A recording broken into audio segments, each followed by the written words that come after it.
Allen. Tracy. He really is a committed performer here, John Tracy. Supported by Tony O'Connor against Dermot Judge. Tracy with the throw, down for Mark Ennis, stopped however by Mick Neville. O'Connor, as Pats bid to lift the tempo of the game once again. Lawless, good turn. Neat control and a fine challenge by Ronnie Allen. Moody. Fleming. Rather ambitiously into the centre, stopped by DeCours. Oh, it comes off the defender, Mick Neville. Lawless is through. Number one, surely. He still can't get it in. He's got it now. Mark Ennis.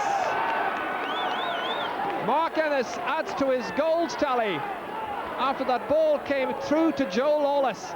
He split the defence. Neville was in trouble.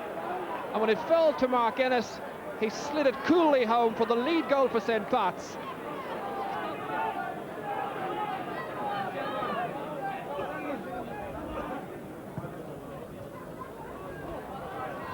Moody, assisted by Kelch, comes out as far as Rodden DeCours.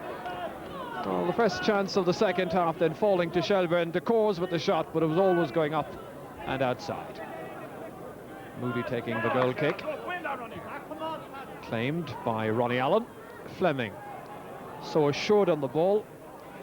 Player always well worth coming to see. And Mark Ennis is in the clear. A chance for number two. Fenlon's an assistant, so to Curtis Fleming. And Curtis Fleming gets his second league goal of the season, but the offside flag is up. Well, that is rather amazing.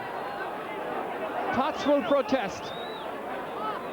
Initially, it seemed that there might have been an offside. We didn't see a flag on that occasion. Ennis carried it forward. There were options available to him, Fenlon and Curtis Fleming. But the linesman clearly saw an offside, and the goal does not count. O'Connor. Ennis free on this left-hand side. Space opening up ahead of him.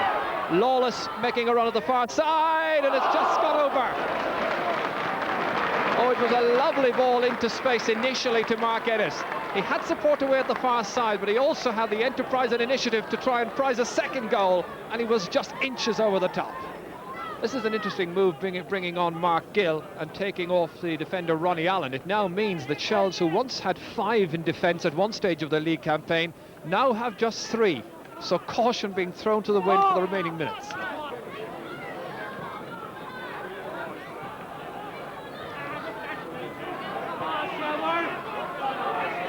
Hill.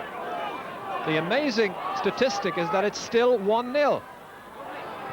Gill. Oh, it's 1-1. Absolutely amazing. Mark Gill, the substitute, has given Shells a lifeline in this League of Ireland Championship.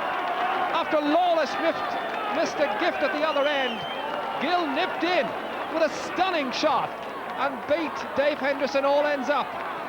So now is there a winner?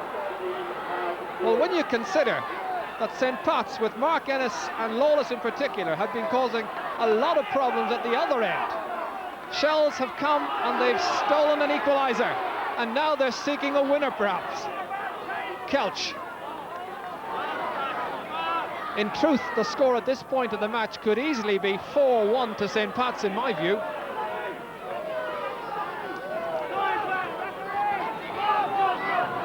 So will the champions now be left to rue their many missed chances, first half and second half? Kelch. Free kick then to St. Pat's. So is it to be Ennis then? Oh, brilliantly so!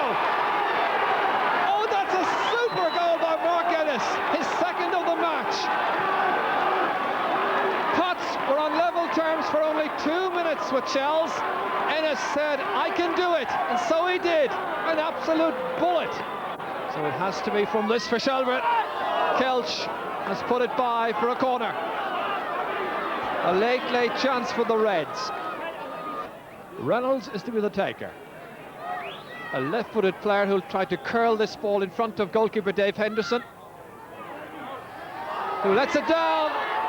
Potts in trouble, and the referee has signalled for a foul on the goalkeeper, and it's going to be a free out. Shells and Ray Duffy protesting vigorously that the goalkeeper had been challenged fairly, had dropped it, and it was fair game, as it were. The referee saw it otherwise. So the champions hang on.